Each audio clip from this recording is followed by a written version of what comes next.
a gente só consegue falar porque a gente tem a sustentação daqueles que nos ouvem, né? Então eu fico aqui com muita gratidão por poder compartilhar com vocês um pouquinho do ponto de vista que eu trago, que a proposta dessa fala é justamente isso, e nada mais que isso. O ponto de vista de uma mulher trans sobre como essa experiência tem trazido para mim um maior desenvolvimento espiritual, uma maior expansão de consciência, pelo menos na minha interpretação sobre as experiências que eu tenho vivido, né?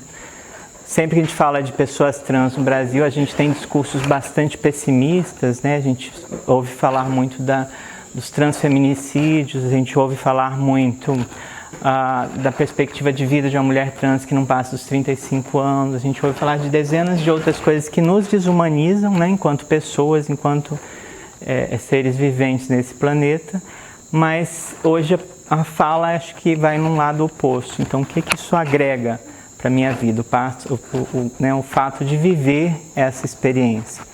Eu me lembro que antes da minha transição, eu fui para um retiro de meditação e tive a oportunidade de conversar com um monge budista sobre isso, né? Que eu dizia para ele, olha, eu acredito que eu seja mulher trans. E ele falou assim, pensa que isso é só uma experiência. E aí vem essa ideia da palestra, né? Eu sou nada, minhas experiências e aventuras, né? Cada um de nós pode trazer, né, essa reflexão para si. Tudo que a gente passa em nosso dia a dia, em nossa vida, as aventuras que a gente enfrenta, no meu caso a aventura é a questão da transexualidade, né? Essa aventura é só uma experiência. Uma experiência que se a gente pegar, né, a idade do universo, o tamanho do universo, os acontecimentos que a gente compreende na perspectiva divina, quanto tempo será que nossas ações desta experiência vão afetar gerações futuras? Né? Daqui a alguns anos, daqui a alguns séculos, mas dentre os bilhões, trilhões, quadrilhões de anos que tem o universo, né? Qual será a nossa efetiva participação? Nós somos menos que gotinhas, menos que grãozinhos de areia, né? A gente vê as fotos do espaço, quando a gente vê o planeta Terra, ele é um pequeno pontinho. Quando a gente vê o tamanho do nosso Sol perto de outros sóis, ele é uma laranjinha. Mas a gente cria egos tão inflados, né, que nos sentimos extremamente gigantes e apegados a esses egos, mas quando a gente para e pensa que é só uma experiência, a gente relaxa. E aí eu tenho estudado muitas falas de um guru indiano chamado Shri Shri Ravi Shankar, não sei se vocês conhecem, e ele traz umas falas bem interessantes. Ele diz assim, olha, vocês querem ter tanto controle da vida, né? Querem ser o fazedor, mas a gente não consegue controlar nem nosso próprio pensamento, né? Que dirá o outro, que dirá a vida. Né? Alguém consegue controlar o que pensa, né? A gente tem um fluxo de pensamento que vai passar. Com muita meditação a gente começa a ver o que quer acessar e o que não quer, né? Mas se tiver um trabalho, uma prática de meditação muito grande. Mas se não, é difícil a gente dizer o que eu quero pensar. E quanto mais eu digo não quero pensar, mais aparece, né? Se eu disser para vocês assim, olha, pense numa baleia rosa, ou não pense numa baleia rosa de mancha verde. Garanto que todo mundo pensa. Né? Baleia rosa de mancha verde. Ah, não quero pensar em uma baleia rosa de mancha verde. Eu vou pensar na baleia rosa de mancha verde. Se eu não controlo nem meu pensamento, por que eu quero controlar a vida do outro, né?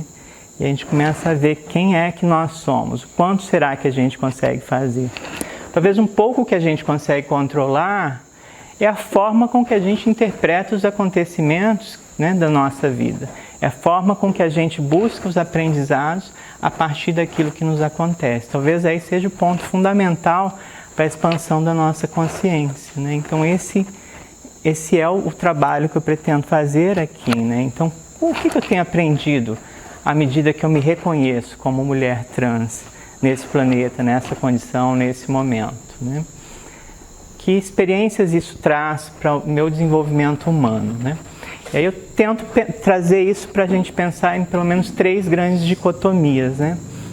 Uma delas, obviamente, é a dicotomia masculino e feminino, né? A gente traz muito isso como coisas separadas, né? Coisas dos homens, coisas das mulheres, né? As dicotomias. E aí quando a gente começa a se reconhecer como mulher trans, há uma pressão social muito grande para que a gente comece a se explicar por que você existe da maneira que você existe. Às vezes pressões até dolorosas, né? Mas pressões, questionamentos, enfim, a gente também se impõe alguns questionamentos. Mas pare e pense, já pensou você no seu dia a dia, as pessoas sempre te perguntarem por que você existe desse jeito? Por que você existe do jeito que você existe? Você consegue perceber a oportunidade de desenvolvimento, de expansão da consciência que eu tenho à medida que me fazem essa pergunta? Imagine se cada um de nós todos os dias acorda, respira e vai para a rua e se depara com alguém que de certa forma com um olhar, né, te coloca essa pergunta: por que você existe do jeito que você existe? Eu pergunto a vocês, né, por que você existe do jeito que você existe? Isso nos eleva, né, isso nos faz pensar. Muita gente diz: eu existo para buscar a felicidade, né, eu quero encontrar a felicidade. A felicidade é uma coisa complicada, porque geralmente ela está relacionada a objetivos, né? Eu atendo um objetivo e aí me torno feliz. Só que aí o objetivo passou, acabou a felicidade. Aí eu vou precisar de um outro objetivo. Isso vai nos levar ao desejo, né? Então, quanto mais metas e objetivos eu atendo, mais desejos eu vou alcançando e realizando, né? E será que a gente dá conta de realizar todos os desejos que nossa mente nos impõe? A gente não tem condições de usufruir, né, do que o planeta nos dá. E por mais que a gente queira, chega um momento a gente enjoa, né? Não dá pra gente atender todos os nossos desejos. Isso vai gerar uma infelicidade, não uma felicidade, porque em algum momento a gente se cansa. Tem o livro sobre o yoga, o filme do Yogananda, vocês devem ter assistido muitos aqui, né? Que um discípulo dele pergunta assim: mestre, mas eu tenho feito muito sexo, eu tenho bebido muito, eu tenho usado, né, muitas substâncias tóxicas, eu posso continuar vindo aqui? Aí ele dizia: pode, você pode continuar vindo aqui. Aí ele falou: mas eu posso continuar usando essas coisas? Ele falou: pode continuar usando essas coisas. Mas eu vou te dizer uma coisa, se você continuar vindo aqui, eu tenho certeza que você vai parar de usar e de fazer todas essas coisas. Né? Porque ele começa a se despertar para a ideia de que o desejo não nos traz felicidade. É o que Buda já trazia, né? Um conhecimento que vem dos Vedas, enfim. Né? Não é atendimento aos desejos. E aí a gente cai num outro conceito que eu fui buscar no Osho, tem um livro dele que eu gosto muito, que é A Grande Aventura de Ser Quem Você É, né? E ele fala da boa-aventurança, né? Que talvez, né, a gente está aqui em busca de encontrar essa boa-aventurança. Que é ir vivendo o passo a passo, que é ir vivendo o momento, é ir vivendo com desapego, é ir se reconhecendo como nada, é ir se reconhecendo como alguém que não tem nem o que desapegar. E aí o Shri Shri Ravi Shankar diz isso. Você tem que desapegar até mesmo da ideia de desapegar. Até porque você não tem nada. O que é que nós temos verdadeiramente nessa vida? Nem nosso nome a gente tem. Deepak Chopra diz, né? Quem pensa é o papel. E o que acontece quando o papel acaba? A gente está aqui vivendo papéis. Quando a gente chega na loja para comprar um produto, a gente assume um papel. A gente muda o tom de voz, a gente muda a postura, a gente coloca um sorriso, às vezes falso, no rosto, né? A gente tem um olhar, né? Quando a gente se torna, a professor que vai para a sala de aula se torna aluno de novo, né? E sempre tem aquela brincadeira, aluno é sempre aluno, né? Não tem jeito. A gente sentou na carteira, a gente acaba se tornando aluno de novo. Está exercendo um papel de aluno, né? O papel do buscador. Tem tantos papéis que a gente exerce, né? Quando o filho vai sair de casa, o desespero da mãe, será que é pelo filho que vai sair ou é pelo fato dela achar que não vai mais desempenhar o papel de mãe? Né? Às vezes não está nem no filho, às vezes está em mim. Né? Ah, meu filho agora vai se casar, ou vai trabalhar, ou vai sair. E agora, o que será de mim como mãe, se meu filho não está aqui no dia a dia mais? Às vezes papéis são muito aproximados, a ideia do papel de mulher e o papel de mãe, né? Às vezes é tão colado que as mães se esquecem de serem mulheres, né? Ou às vezes começam a acreditar que para ser mulher tem que ser mãe. E aí aquela mulher que não pode ser mãe ou que não quer ser mãe, às vezes é tida como menos mulher. Olha que interessante como a gente cria os conceitos, né, e não reflete. E aí a gente começa a criar conceitos que influem principalmente sobre nós, que somos mulheres trans, né? Por exemplo, a mulher tem que ter seios. E aí eu faço essa brincadeira, né? Que será que as alemãs são mais mulheres que as chinesas, né? Porque geneticamente as alemãs têm bustos mais fartos, né? Mulheres têm que ter filhos, né? Então a mulher que adotou, ou uma mulher que opta por não ter filhos, ela é menos mulher. Eu brinco com minha mãe, eu digo, mãe, a senhora já é mulher trans, porque ela tem uma filha adotiva, né? Que é minha irmã. Então ela já era uma mulher que transcendia os conceitos de mulher na época dela, 40 anos atrás. E eu acho que ser trans tem a ver com isso. A gente tem muitas mulheres trans na sociedade, porque até pouco tempo a mulher só podia ser filha, mãe ou esposa. Tem uma série que eu gosto muito do Netflix, chamada As Telefonistas. Quem não viu, veja, né? Primeira cena já diz assim, olha, nos anos 1920 a mulher servia apenas como um mero decorativo para os homens. Então, você veja que de 1920 para cá, quanto tempo se passou? Muito pouco. E a gente está criando novos conceitos de mulheres. Muitas mulheres trans estão surgindo. Mulheres que transcendem a esses 3 papéis, estão buscando outros papéis. É interessante que quanto mais papéis a gente encontra para viver, como mulheres, como homens, ou como qualquer coisa que está aí entre mulheres e homens, né? Mais escolhas a gente tem. E quanto mais escolhas nós tivermos, maior a nossa liberdade. E quanto maior a nossa liberdade, maior a nossa boa-aventurança, desde que essa liberdade também não interfira na liberdade do outro, né? Que liberdade não significa libertinagem. Poder escolher, né? Isso é algo muito importante. Senão nos tornamos pessoas escravizadas, podadas, que perdemos a criatividade, perdemos a energia. E aí eu começo a me questionar, então eu como mulher, né? O que me caracteriza como mulher? Se mulher tem que ter seios, então eu já disse, né? As alemães são mais mulheres que as outras.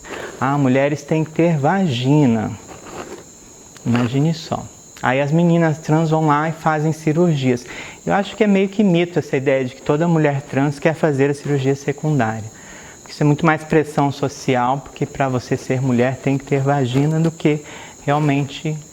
E aí as meninas vão lá e fazem a cirurgia e continuam sendo tratadas como se não fossem mulheres. Então não era a vagina o problema.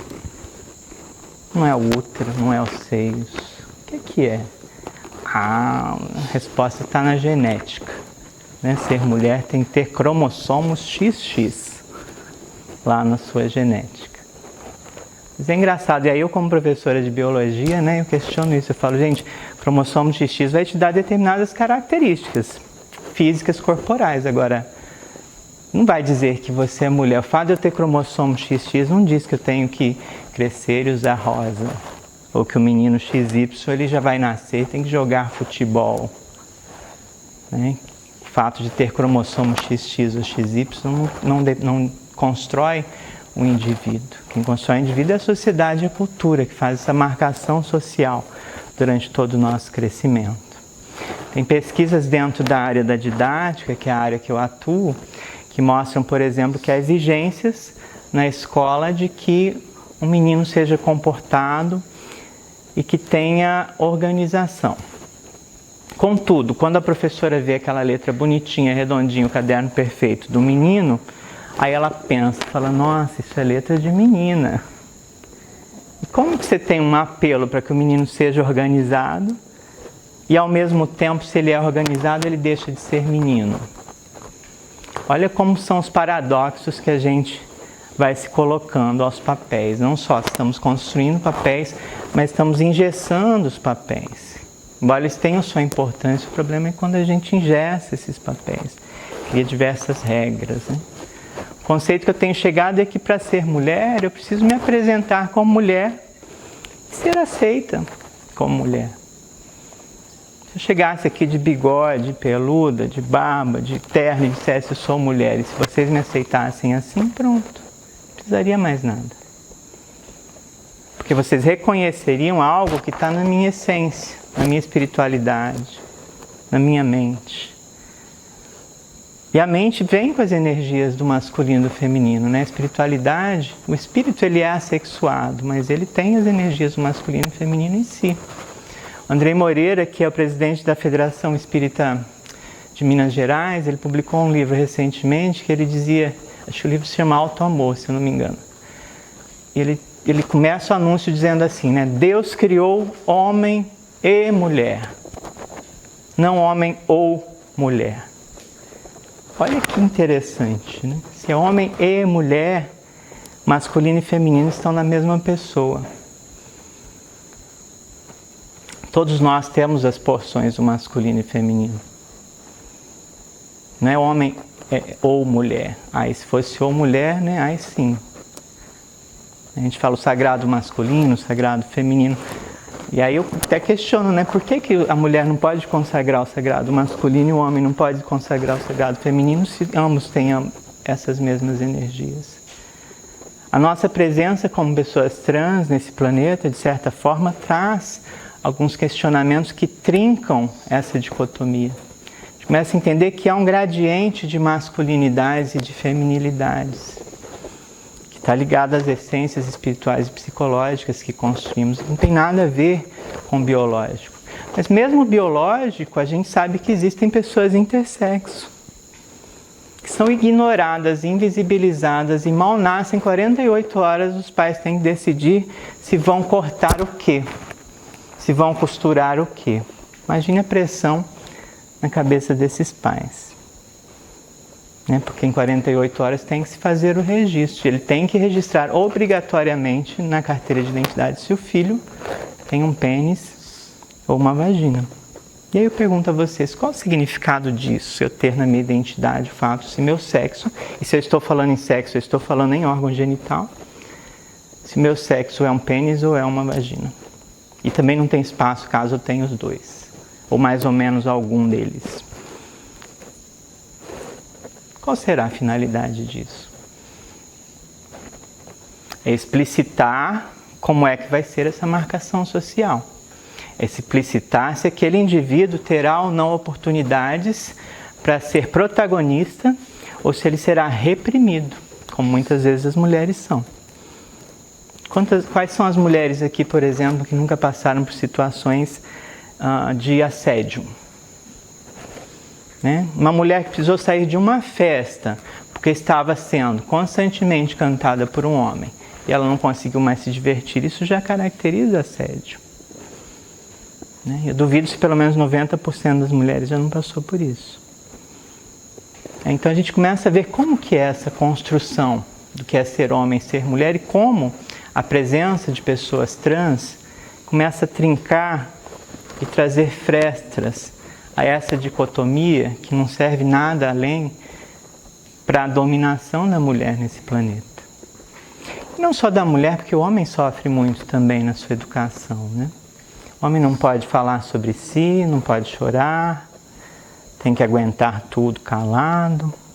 Por que a gente tem mais homens com problemas de alcoolismo e de drogas do que mulher, será, né? A gente tem pesquisas que mostram, por exemplo, que o homem tem muito menos repertório para falar sobre si, palavras, né, que ele usa para falar sobre si do que as mulheres. Muito menos. E se eu não falo sobre mim, se eu não sinto quem eu sou, se eu não... É o contrário do que a gente, como trans, a gente está todo dia, né, sendo questionado a refletir. Em geral, o menino clássico, cis, ele já não tem esse repertório e não fala sobre si. E aí cai no álcool, cai nas drogas, no sexo, né? Quantos homens não vão para a infidelidade por conta da pressão social, que é uma forma de compulsão também. Aqui há muitos terapeutas que eu acredito que estejam aqui sabem disso, que o estresse e a pressão te leva para compulsões, né? Algumas delas inclusive a traição. E olha como é paradoxal, às vezes onde o rapaz vai relaxar é quando ele vai para o futebol, né? Para aliviar a tensão E é justamente onde a mulher acha que ele vai trair. Aí ela não quer que ele vá para o futebol, e aí sim é que ele trai, porque a pressão fica muito mais forte. É paradoxal o negócio aí, né? Então, a gente começa a entender os mecanismos e os papéis, né? Esse papel do gênero, né? Os papéis que a gente vai exercendo, que vai levar a gente a pensar de determinadas formas e a agir de determinadas formas. Mas à medida que a gente questiona isso, óbvio que o ego também, que não é só individual, mas é coletivo, ele vai reagir. Porque o ego ele tem uma função de estabilizar um indivíduo, né? Estabilizar uma identidade. Se ele não fizer isso, a gente se perde e surta. Então a gente começa a sofrer muitas pressões por ser diferente, por estar trincando essa dicotomia que tem sido aí construída na vida de todos, né, que estão ao nosso redor. E aí, quando a gente começa a sofrer essas pressões, a gente tem mais ou menos duas formas de reagir, né? Ou você começa a reagir também no mesmo tom, sendo agressiva, sendo tóxica. E muitas meninos trans acabam entrando nesse tipo de situação, né? E acabam se perdendo aí também. Não é à toa que a gente tem tantas meninas envolvidas na prostituição, nas drogas, na cadeia, porque acaba que você perde oportunidades de vida e ainda você começa a revidar toda a violência que você recebe. Uma tentativa que eu tenho feito é de revidar de uma outra forma, que é entender que um segundo desafio para mim é aceitar quem não me aceita. Aceitar o outro mesmo, aquele que não me aceita. E aí é um trabalhão, né? Porque a gente já quer ir de voadeira no peito, né? E como que eu começo a aceitar aquele que não me aceita? A gente entra na segunda dualidade, né? Que é a dualidade do eu-outro. Será que esse outro realmente existe ou ele é uma representação que eu construo dele? Ou ele é uma projeção que eu faço sobre ele? Porque era muito comum, me lembro quando eu comecei minha transição, que eu dizia assim, as pessoas não me aceitam. Aí minha terapeuta dizia, mas que pessoas? De quem você está falando? Seja específica. As pessoas não gostam de mim por eu ser trans. Quais? Para quem você perguntou? E aí você começa a ir para o específico, você para e analisa e fala, gente, não tem, não tá rolando, né? E aí você começa a ver esse outro, né? Muitas vezes é uma projeção que a gente começa a colocar sobre o outro. E aí você começa a pensar também, né? Será que se eu tivesse nascido na pele desse outro, tido a educação que ele teve, vivido as situações que ele viveu, será que eu também não estaria agindo da mesma forma que ele age? Né? Às vezes eu me pego com os meus próprios preconceitos e aí eu agradeço por ser trans. Eu falo, gente, quantos preconceitos eu estou superando por viver nessa situação também, né? de ter que lidar com os preconceitos construídos acerca de mim. Né, da minha pessoa. E aí onde eu começo a entender, né, embora tem coisas que a gente precisa combater, e eu acho que essa aceitação não é uma aceitação passiva, tudo bem, pode fazer, não, é uma aceitação que a gente também combate com o trabalho educacional, trazendo o nosso ponto de vista, mostrando que há uma diversidade de olhares, que é possível vivermos na diferença, né? Mas, ao mesmo tempo, a gente tem que começar a entender que algumas pessoas tiveram essa educação. Não tiveram as oportunidades que a gente teve. Na programação neurolinguística tem um princípio que eu acho super bacana, que é assim, cada um faz o melhor que pode com os recursos que tem. E recursos, nesse princípio, a gente está falando de habilidades, de emoções, de capacidade de compreensão, de capacidade de comunicação, enfim. Então, muitas pessoas não têm recursos. E recurso não tem nada a ver com estudo, né? Recurso não tem nada a ver com cultura que você acumula, tem a ver com a sabedoria que tua alma traz, né? Então, algumas pessoas aqui no planeta estão realmente com menos recursos que outras. Então, se eu quero mudar essa realidade, como é que eu vou mudar? Ajudando essas pessoas a construírem novas habilidades, novos recursos, para que elas tenham a bendita expansão de consciência que a gente busca tanto, né? Lembro quando eu contei para meu pai que eu era trans, foi antes da transição. Aí foi logo quando eu descobri que era um bloqueio, né, que existia em mim. Quando eu me descobri trans, aí conversei com os meus pais. Meu pai ele é analfabeto, ele trabalha em sítio, mas é um homem muito sábio, né? E aí na fala dele ele disse assim, como é que é? Nós tem que tratar os outros como eles é, não do jeito que a gente quer. Né? Nós tem que tratar os outros como eles é, não do jeito que a gente quer.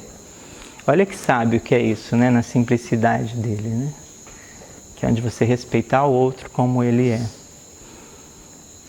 E aí esse outro que eu construo com esse tipo de fala, esse outro não existe, né? Ou melhor, esse outro ele só é fruto da minha representação, ele só vai me incomodar à medida que eu não o compreenda como um indivíduo que está com aqueles recursos limitados. Né? E se a gente entender que a gente não controla nem o nosso pensamento, então esse outro também está sob esse efeito. E aí não tem sentido eu ter ódio desse irmão. Não tem sentido eu construir, culpabilizá-lo sobre aquilo que ele coloca. Embora às vezes a gente queira ir de voadeira no peito da pessoa, né? Porque somos humanos, ainda também não temos todos os recursos, ainda estamos longe da santidade. Mas pelo menos a gente começa a questionar se esse outro é tão outro mesmo. O que será que ele tem de diferente de mim? Né? Isso vai acontecer em diversos aspectos do nosso trabalho, da nossa vida pessoal. Como que eu aceito esse indivíduo? À medida que eu começo a me colocar no lugar dele. Amar ao próximo como a ti mesmo, a gente tem que ler o contrário, né? É amar a ti mesmo para ver se você ama o próximo, porque cada um só dá o que tem. Se você não se ama, como é que você vai amar o outro? Então tem que descobrir esse auto-amor, descobrir a autoestima, descobrir quem eu sou, qual o meu propósito. Isso vai expandindo consciência, né? Vai expandindo quem eu sou. E aí eu começo a também aceitar o outro como o outro é, não como eu quero que ele seja, como diz meu pai, o grande sábio, o grande guru. E aí a gente vai caminhando para uma terceira dicotomia, né? Quem são os outros que nos circundam, né? Quem que são esses outros seres humanos que estão circundando? E aí onde eu começo a trazer a discussão do pós-humano, que é a ideia da gente romper com essa dicotomia ser humano-natureza. Porque a gente tem construído também a ideia de ser humano como oposição à natureza. E a gente tem criado os mesmos mecanismos de dominação uns contra os outros, eles também estão construídos na dominação da natureza. A ideia de trabalho é uma forma de controle e dominação. E a gente acha que a felicidade está no trabalho. Então a felicidade está no controle. Controle de quem? Controle da mulher, controle da pessoa trans, controle dos desviantes e controle dos demais seres vivos. Agora, com os demais seres vivos é um tipo de controle com devastação. Controle com crueldade. Aí alguém vai dizer, mas eu preciso comer. Eu tenho que dominar os outros seres vivos, porque eu preciso me alimentar. E aí eu começo a perguntar, você alimenta o quê quando se alimenta? O seu fisiológico, o seu ego, o seu status? Quem que já foi para uma churrascada? Existe esse termo aqui, churrascada? Lá em Mato Grosso tem muito, né? Que é o lugar onde eu passei a maior parte da minha vida. Churrascada é quando matam tantos bois para uma festa que chega a se perder carne, porque tem tanta carne assada que as pessoas não conseguem dar conta de tudo aquilo. E aquele que faz a churrascada é tido como uma pessoa que tem um grande status e que está muito feliz, querendo comemorar algo muito grande, abatendo outros seres vivos indefesos. Agora a gente desumaniza as próprias pessoas, né? Se nós pensarmos que humanos são os homo sapiens, né? Nossa espécie, homo sapiens sapiens. Alguns de nós são desumanizados para serem controlados. Quando a gente diz assim, o trabalho alegra a vida. Como é que é? O que é que honra... Não. Como é que é? Bom, a gente associa a mulher, né, a boa mulher é aquela boa mãe. Isso está muito comum nas nossas representações. A ideia de mãe está ligada ao biológico da mulher. Né? Até quando a gente vê um transhomem grávido, todo mundo se choca, né? Que é um homem grávido. Né? Mas a mulher e mãe são coisas que estão muito associadas. Né? Enquanto que o homem a gente associa muito ao trabalho. Né? O homem digno é o homem trabalhador. E aí veja que a ideia de homem está ligada à cultura, ao social, e a ideia de mulher está ligada ao biológico. Então, o aspecto mais animal do Homo sapiens está ligado à mulher. O aspecto mais cultural está ligado ao homem. Já começa a desumanizar a mulher aí. E eles começam a ver que o mesmo mecanismo de controle para os demais seres vivos, para os demais animais, são usados para controlar a mulher. Ela é tida como objeto, para meu uso e fruto, para o meu sabor e o meu prazer, para a procriação dos meus descendentes. Então você tem várias críticas dos grupos feministas, né, ecofeministas, que mostram, né, como que a mulher está mais ligada à natureza, mas como essa ideia da mulher relacionada, né, ser animalizada, como esse mecanismo de controle da mulher é o mesmo usado para o controle de outros animais. A mulher trans ela é desumanizada também, quando ela é tida como um simples ser para que se tenha atos, né, para atos sexuais. A mulher trans é vista como a prostituta. Né? Quando eu conheço alguém que diz que sou travesti, a pessoa já me pergunta, às vezes numa rede social, né? A pessoa já pergunta quanto que é o programa. Né? Então, eu às vezes muda o tom, né? O tom que você está conversando, maior carinho, um papo bacana. Aí eu digo, eu sou trans. Automaticamente já muda para conversas mais picantes, né? Então, esquece que você tem mente, que você tem sentimento, que você tem cultura, que você trabalha, que você... Né? Então, e aí foca e te desumaniza. Então, a gente começa a perceber que os Homo sapiens desumanizam uns aos outros. A gente tem historicamente relatos, por exemplo, de homens africanos que foram levados para a Europa e exibidos em zoológicos, porque eles eram desumanizados, eram aproximados a animais, eram tidos como animais sem alma. Precisou de uma bula papal para dizer que homens negros tinham alma e por isso deveriam ser considerados humanos, senão eles eram considerados animais e aí poderiam continuar sendo escravizados. E agora a gente vive um segundo momento com os demais animais nesse sentido. Os demais animais continuam a ser objetos. E com a indústria alimentícia continuam sendo cada vez mais objetos. O leite agora vem da caixinha, a carne da bandejinha. Uma vez eu falei para um amigo meu assim, mas se você vê tirarem leite de uma vaca, Deus me livre, eu nunca mais tomo leite. Porque ele estava tão apegado à ideia de que o leite vem da caixinha, né? Agora eu comercializo o leite. É um produto. Né? Então, você vai lá na universidade onde eu trabalho, vai para a área das agrárias, né? Eles estão falando em produção animal. Não são seres vivos mais, são produtos. E a ideia agora é a gente pensar de uma maneira contrária. Tem um antropólogo chamado Timothy Ingold, um inglês, que ele discute assim, que ser humano é ser respeitado em uma relação. Você respeitar o outro em um processo de relação. E quanto outras espécies não homo sapiens não são respeitadas nas nossas relações e tidas como espécies companheiras. Então a gente deve também entender que outras espécies são humanas nas nossas relações. E à medida que a gente as humaniza, a gente também constrói relações mais harmônicas. Veja que parece que eu dei uma volta, né? Começo falando da mulher trans e chego na dicotomia com os animais. Mas veja a oportunidade que a gente tem ao questionar essa, né, a humanização e a desumanização nesses processos de dominação, para a gente repensar, inclusive, a expansão de consciência de como nos relacionamos com os demais seres vivos do planeta. Nós precisamos construir relações muito mais diplomáticas do que as relações que atualmente construímos de posse e dominação. Eu brinco e falo que o Ministério da Saúde tinha que ser no Itamaraty, que a gente não devia construir armas para destruir vírus e bactérias e acabar com as doenças, que essas armas que são os medicamentos.